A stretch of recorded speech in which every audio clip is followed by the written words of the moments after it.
बात आज की चैनल के कार्यक्रम दावेदारों में आपका स्वागत है। जैसा कि आपको मालूम है कि इस कार्यक्रम के अंदर हम हर विधानसभा क्षेत्र के दावेदारों को आपके सामने प्रस्तुत करते हैं, उनके दावों को लाते हैं। और इस कार्यक्रम की सबसे बड़ी विशेषता जो मैं आपको बता दूं कि वो ये है कि हम किसी भी दावेदार को उसके छिछालेदार नहीं करते, उससे कोई ऐसा सवाल नहीं पूछते जो उनका व्यक्तिगत सवाल हो। सिर्फ उनके दावों को आप तक और उनके हाईकमान तक पहुंचाने का काम करते हैं। हम एक डाकिया हैं, ठीक है। आज जो आपके सामने शख्सियत हम लेकर आए हैं उनका नाम है मोहन चेलानी जी। मोहन चेलानी जी यूँ तो रेलवे के कर्मचारी नेता रहे हैं और बहुत लोकप्रिय कर्मचारी नेता रहे हैं। उनके आवाज़ के ऊपर पूरा रेलवे इकट्ठा हो जाता था। आज वो राजनीति की लड़ाई के अंदर कूद रहे हैं, राजनीति के मैदान में हैं और मुझे खुशी है कि आज वो हमारे साथ दावेदारी के कार्यक्रम में मौजूद हैं। मैं आपका स्वागत करता हूं Chelani ji. Thank you very much. ये मोहन चेलानी जी अजमेर उत्तर से कांग्रेस से टिकट मांग रहे हैं और बड़े अजीब व गरीब स्थिति के अंदर मैं हूं कि मैं उनसे कहाँ से शुरुआत करूं, क्योंकि 20 साल से भाजपा के शिकंजे में जकड़ा हुआ अजमेर किस शासन की किस व्यवस्था तक और अव्यवस्था तक पहुंच चुका है उससे शहर वाकिफ़ है। तो मोहन चेलानी जी, सबसे पहले तो मैं ये बात करना चाहूँगा कि आप अपने बारे में कुछ थोड़ी सी जानकारी जनता को बताएं ताकि आपके दावे से पहले लोग बाग ये जान सकें कि आप क्या हैं। नमस्कार। सबसे पहले मैं आपके चैनल का बहुत बहुत आभार व्यक्त करता हूँ कि आपने ये मुझे अवसर प्रदान किया। देखिए, अजमेर शहर की जो जनता है पिछले लंबे समय से जिस तरह से अपने आप को कुछ थोड़ा कोसा सा महसूस कर रही है, हम आए दिन अपने राजस्थान के दूसरे शहरों से, संभाग के मुख्यालयों से कंपेयर करने का काम करते हैं, जबकि अजमेर शहर आज़ादी के समय एक राजधानी का दावा करने वाला शहर है। ऑफ कोर्स अजमेर शहर जो है न केवल ब्रह्मा जी और पुष्कर जी के नाम से पहचाना जाता है, अजमेर शहर एक शैक्षणिक नगरी के नाम से भी पहचाना जाता था। अजमेर शहर रेल की नगरी के नाम से भी पहचाना जाता है। लेकिन विडम्बना है कि पिछले 20 वर्षों में, विशेष तौर पर मैं कहना चाहूँगा कि किशन मोटवानी जी के देहांत के बाद इस शहर को कोई नेतृत्व मिलने का काम नहीं हुआ। और यही कारण है कि शहर जो है दूसरे, हम चाहे जयपुर की बात करें, उदयपुर की बात करें, जोधपुर की बात करें, कोटा की बात करें, इनसे कंपेयर करते हुए हम बहुत पीछे हो गए हैं। जिस शैक्षणिक नगरी का नाम से हम अपने आप में गर्व महसूस करते थे, उस शैक्षणिक व्यवस्थाओं के मामले में भी हम पीछे हुए हैं। और तो और जो दिनचर्या की ज़रूरतें हैं, अजमेर शहर मोटवानी साहब ने बीसलपुर की योजना देने का काम किया था और ये ऐसी योजना थी जो अगले 50 वर्षों की ध्यान में रखते हुए बनाई गई थी। लेकिन उसके बावजूद भी अजमेर शहर आज पानी के लिए तरस रहा है। शहर की सड़कों की, यातायात व्यवस्था की, मेडिकल फैसिलिटीज़ की, किस की बात करें, हर चीज़ में अपने आप को ठगा हुआ महसूस कर रहा है। और जब बात कही जाती है तो ये कहा जाता है कि अजमेर की जो जनता है वो जागरूक नहीं है। ये अफसोस की बात है। मैं आपको बताना चाहूँगा कि मैं रेलवे यूनियन से हूँ और रेल के कर्मचारी जो है वो भी अजमेर के ही नागरिक हैं जी। और जब रेलवे की यूनियन आह्वान करती है तो हज़ारों लोग इकट्ठा हो जाते हैं। लेकिन हमारे यहाँ के लीडर अपनी कमजोरी को छुपाने के लिए जनता को ये दोष देते रहते हैं। असलियत ये इस बात की है कि मोटवानी जी के बाद में कोई नेतृत्व नहीं रहा और यही कारण है कि हमारी बात को न तो राज्य की राजधानी तक और न देश की राजधानी तक पहुंचाने का काम हुआ। और तो और जो इनका विजन था रहा, उसमें भी आप देखिए कि जब ये एलिवेटेड रोड बन रहा था जी, तो इससे पहले ये दरगाह क्षेत्र में एक एलिवेटेड रोड बनाने की बात कर रहे थे। बिल्कुल चली थी बात, जो स्टेशन से होता हुआ पूरा ऊपर होता हुआ वो चला जाएगा। बिल्कुल, बहुत सही याद दिलाई। और जब व्यापारियों ने उसका विरोध किया तो उसको ठंडे बस्ते में डाला और ये दूसरा एलिवेटेड रोड का काम कराने का काम किया। और 6 महीने पहले इसे हमारे यहाँ के जो 20 वर्षीय विधायक हैं वो उसको अपना एक अचीवमेंट मान रहे थे जी। हमारा स्मार्ट सिटी के नाम से जो प्रोजेक्ट आया है अमेरिका के सहयोग से, उसको अपना अचीवमेंट गिनाने का काम कर रहे थे। आना सागर की चौपाटी को बनाने का जो काम हुआ उसको अपना अचीवमेंट मान रहे थे जी। बिल्कुल सही कह रहे हैं मोहन जी।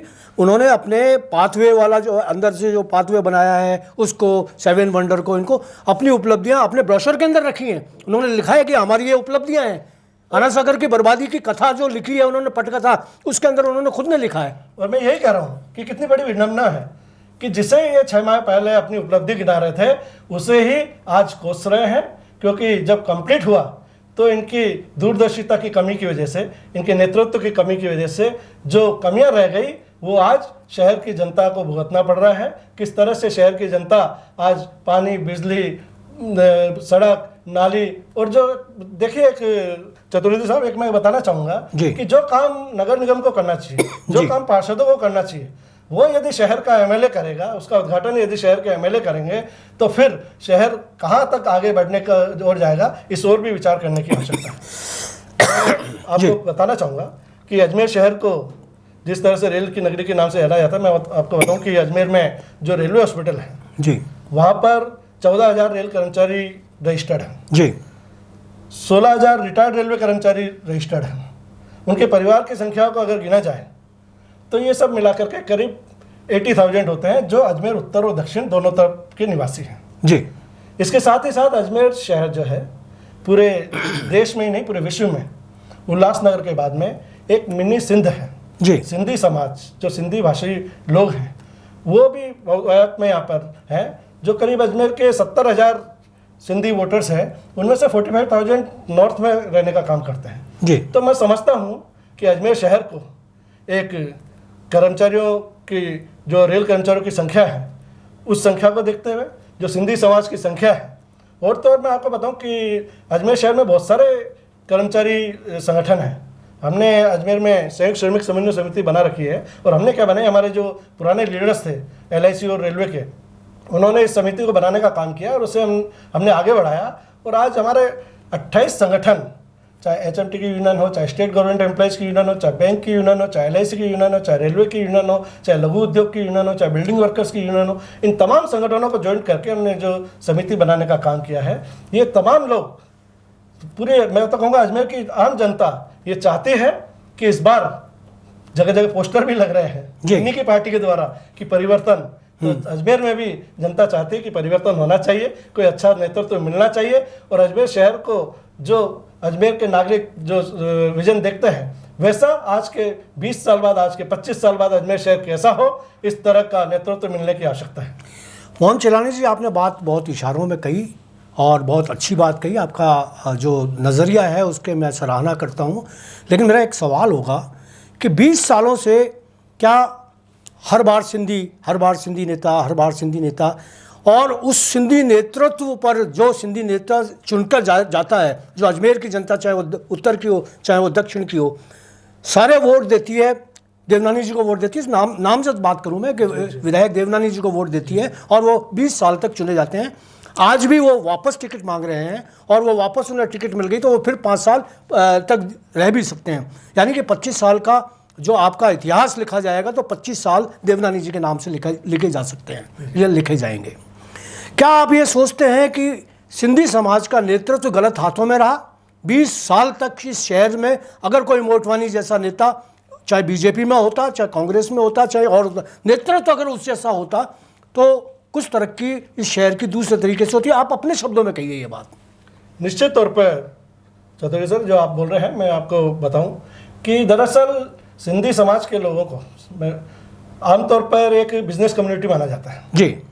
लेकिन मैं बताऊं कि आपको, जब सिंध में रहते थे, उस समय वो भारत का हिस्सा था, आज वो पाकिस्तान बन चुका है, लेकिन सिंध में जब रहते थे तो हमारे यहाँ तमाम तरह की कास्ट हैं, तमाम तरह के लोग अलग अलग अपने व्यवसाय से जुड़े हुए थे, और उसमें राजनीति में भी सिंधी लोग काफ़ी लोग रहे जी।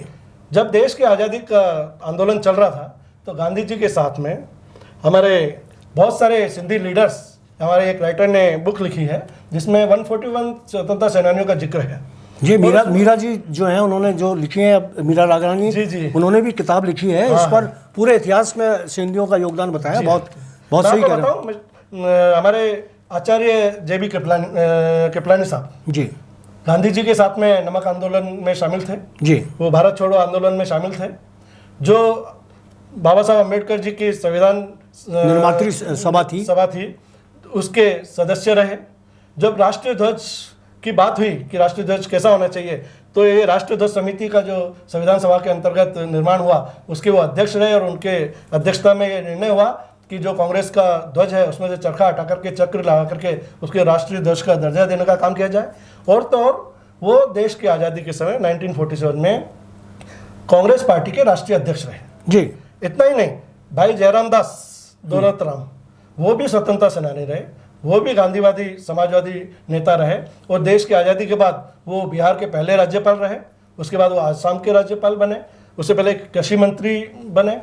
तो इस देश में सिंधी समाज के बहुत बड़े बड़े लीडर पैदा हुए हैं।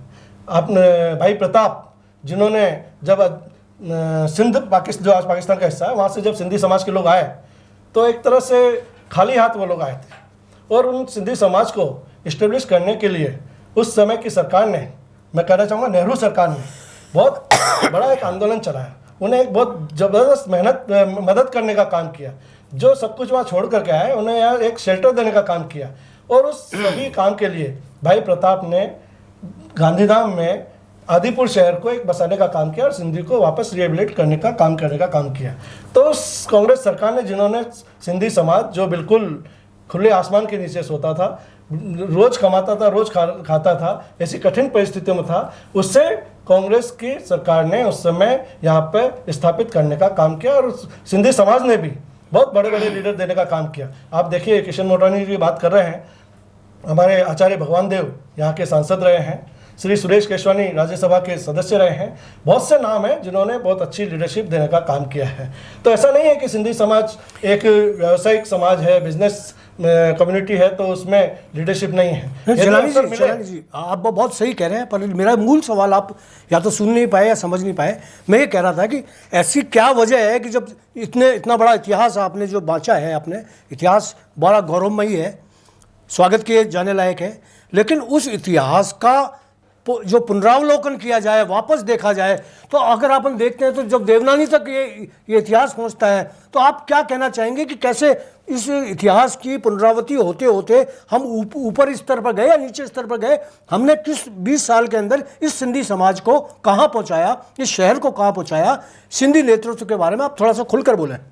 देखिए, विडम्बना रही है कि मोटवानी जी साहब के देहांत के बाद जब यहाँ पर चुनाव हुआ तो नरेंद्र शानी भगत को कांग्रेस ने टिकट दिया, और देवनानी जी उदयपुर से माइग्रेट होकर अजमेर आए थे जी।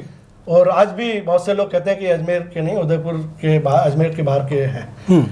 लेकिन उस समय विडम्बना रही कि नानक राम जगत राय जी निर्दलीय खड़े हुए और नरेंद्र शानी भगत उस समय विजयी नहीं हो पाए। और देवनानी जी ने जब आए तो उन्होंने अपनी काबिलियत के हिसाब से अपना कुछ कर दिखाने का कोशिश जरूर की, लेकिन आज 20 साल होने के बाद मैं समझता हूं कि उनके पास में कोई 20 उपलब्धियां नहीं होगी को वो अपने 20 साल के कार्यकाल में कुछ ये बता दें कि अजमेर शहर के लिए उन्होंने क्या किया, या सिंधी समाज के लिए उन्होंने क्या किया, या अजमेर के तमाम समाजों के लिए उन्होंने क्या किया। जब रेलवे का विखंडन हो रहा था, कारखाना यहाँ से जा रहे थे, रेल कर्मचारी आंदोलन कर रहे थे, उन्होंने कारखानों को यहाँ बचाने का काम किया, तब उनका उस समय क्या योगदान रहा। जब जिस तरह से अजमेर की पॉपुलेशन बढ़ रही है जी, और जो आवश्यकता हमारे जेलन में थी, तो उसकी सुविधाओं के विस्तार के लिए क्या हुआ। जब वो शिक्षा मंत्री रहे, उस समय एक शैक्षणिक राजधानी के रूप में जो अजमेर जाना जाता था, उसे एक बहुत अच्छा विराट पूरे राजस्थान में एक आइकन बना करके शहर को दिया जा सकता था जी। यहाँ के युवाओं के लिए एक रोजगार का साधन हो सकता था, लेकिन उसमें भी किसी प्रकार की उपलब्धि रहने का काम नहीं हुआ। मैं समझता हूँ कि अगर कोई पानी की समस्या भी जो है, बीसलपुर जो मोटवानी जी ने अजमेर के लिए बनाई थी, उस पानी का जो और दूसरे जिलों में जा रहा है, वो भी जिले हमारे ही हैं, हमारे राज्य के हैं, वो मैं नहीं कह रहा, लेकिन जो जिस तरीके से पानी का विभाजन हुआ वो किसके टाइम में हुआ? देखिए सर, बीसलपुर की योजना अजमेर जिले के लिए बनी और अजमेर का पहला हक बनता है, और हम सब जिस देश के नागरिक हैं, सबको पीने का पानी मिलना चाहिए, और दूसरे शहरों को भले मिले, लेकिन पहले अजमेर की पूर्ति हो जाए, उसके बाद मिले जी। लेकिन सवाल, जैसा मैंने नेतृत्व की बात की, नेतृत्व के साथ में नियत भी होना जरूरी है जी। आप याद करेंगे कि 2 साल पहले कुछ व्यवस्थाएं बनी और पीएचडी डिपार्टमेंट ने कुछ पाइप कनेक्शन इस तरह से वाल लगा करके, और दक्षिण में कुछ क्षेत्रों में करीब 25-30% एरियाज में 24 आवर्स में पानी की सप्लाई शुरू की। लेकिन हमारे उत्तर और दक्षिण के दोनों विधायकों की आपसी प्रतिद्वंद्विता की वजह से जिन अजमेर के साथ हमारे नागरिकों को 24 घंटे में पानी की सप्लाई शुरू हुई, विजन तो मेरे हिसाब से ऐसा होना चाहिए था कि आज उन 25% को मिल रहा है, आने वाले 2 साल में 100% को मिले।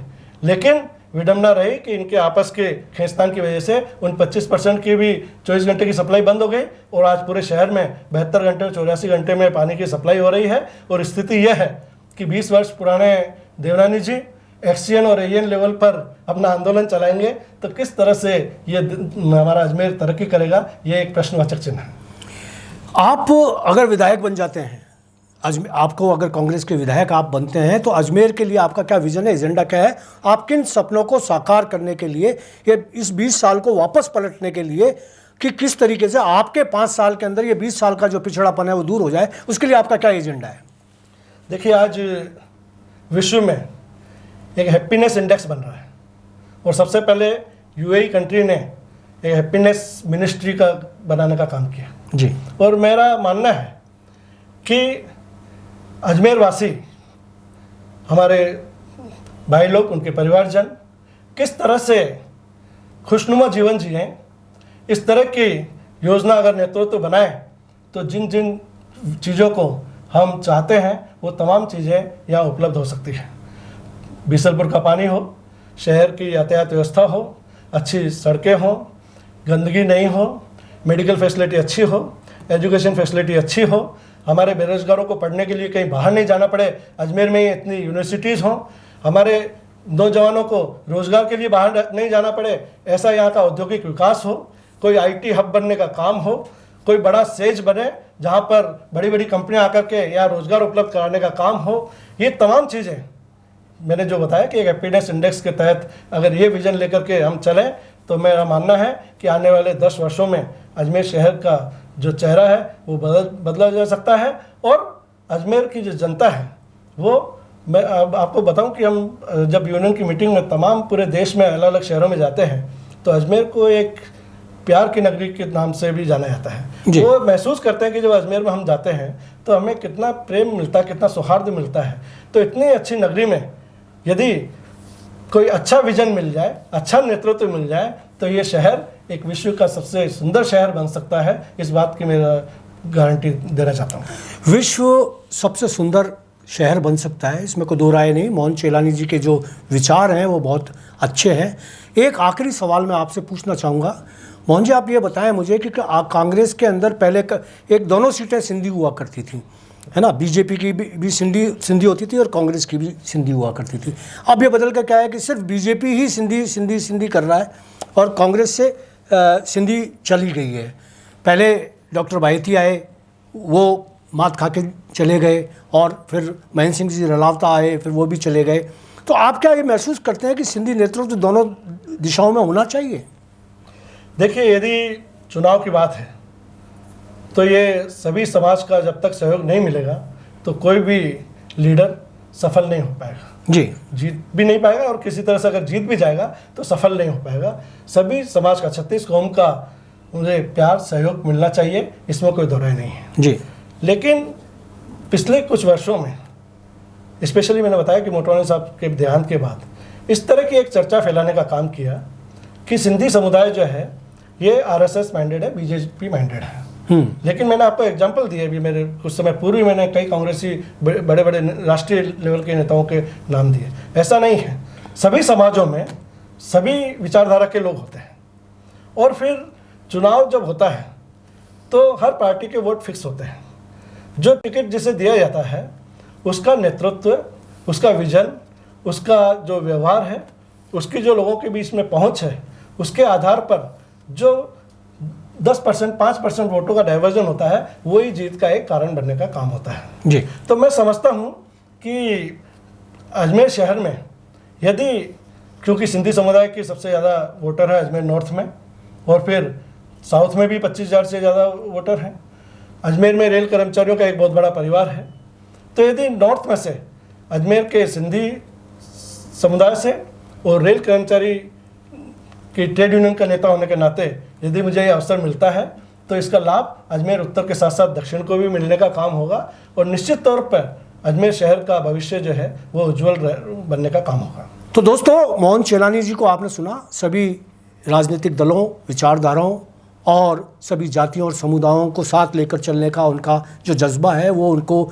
अच्छा नेतृत्व करने की क्षमता देता है। अगर ऐसे विधायक हमारे बनते हैं तो निश्चित रूप से ये अजमेर शहर के लिए बहुत बड़ा काम होगा। लेकिन मैं ये जानना चाहता हूँ मोहन चेलानी जी कि सिंधी नेतृत्व आपको ही क्यों चुने?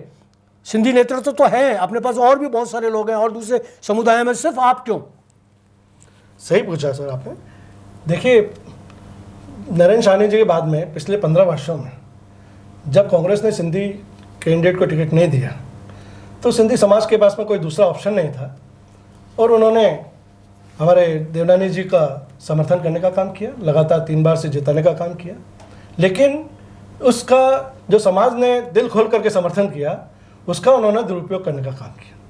पिछले 10 वर्षों से, स्पेशली पिछले गत टेन्योर में 5 वर्षों में तो इतना ज़बरदस्त सिंधी समाज में आक्रोश है कि आज कम से कम अजमेर शहर में 20 व्हाट्सएप ग्रुप ऐसे चल रहे हैं जो परिवर्तन की डिमांड कर रहे हैं। और तो और सिंधी समाज के लोग, आप चाहे व्यापारी वर्ग देखिए या कोई सिंधी की जो कॉलोनीज हैं वहाँ देखिए, जब कोई सिंधी वहाँ पर उनसे कोई रिक्वेस्ट करने जाता है तो उनको रिस्पॉन्स देने का काम नहीं हो रहा है और इससे सिंधी समाज भी बहुत व्यथित है। और मैं आपको खुल करके एक बात और बता दूं कि सिंधी समाज स्वयं ये चाहता है कि परिवर्तन होना चाहिए और उन्होंने ही मुझे अपना समर्थन दे करके और मुझे ये आगे बढ़ाने का काम किया है कि कोई ना कोई विकल्प बनना चाहिए ताकि एक मजबूत विकल्प बनने का काम हो और सिंधी समाज की आवाज़ भी राजधानी तक पहुंचने का काम रहे। इस बात को लेकर के सिंधी समाज एकजुट है और पूरे समाज शहर में, यदि आप स्वयं पत्रकार हैं, आपको तो धरातल का सारा चीज़ मालूम है कि पूरे शहर में इस बात की बातचीत हो रही है कि ये जो पिछले 15 वर्ष 20 वर्ष सिंधी समाज ने दिए हैं उसका जो रिटर्न आना चाहिए, न तो सिंधी भाषा का कोई विकास हो रहा है न ही सिंधी समाज के लिए कोई आगे सोचे जाने की बात हो रही है। इसका ये ज़बरदस्त आक्रोश है और यही आक्रोश परिवर्तन में बदलने का काम होगा। तो दोस्तों, आपने सुना कि मोहन चेलानी किस शब्दों में दावेदारी पेश कर रहे हैं। वो सिंधी नेता हैं, सिंधी समाज से ताल्लुक़ रखते हैं, उस समाज के प्रति उनकी चिंता है, लेकिन उनकी चिंताएं सिर्फ इकलौती सिंधी समाज के लिए नहीं है, वो सारे समाज को साथ लेके चल रहे हैं। लेकिन जिस तरीके से 20 साल एक नेता की बल के कार्यों से बलि चढ़ गया, वो उस पर रोकथाम लगाना चाहते हैं और वो ये चाहते हैं कि अब सिंधी समाज भी बदलाव चाह रहा है।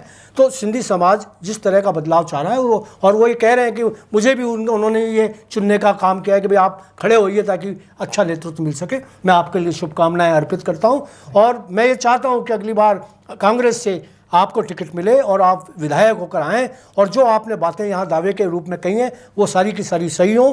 न केवल सिंधी समाज बल्कि और दूसरा समाज अपना शहर विकास के रास्तों पर चले। इन्हीं शुभकामनाओं के साथ एक बार फिर आपका स्वागत। धन्यवाद। बहुत बहुत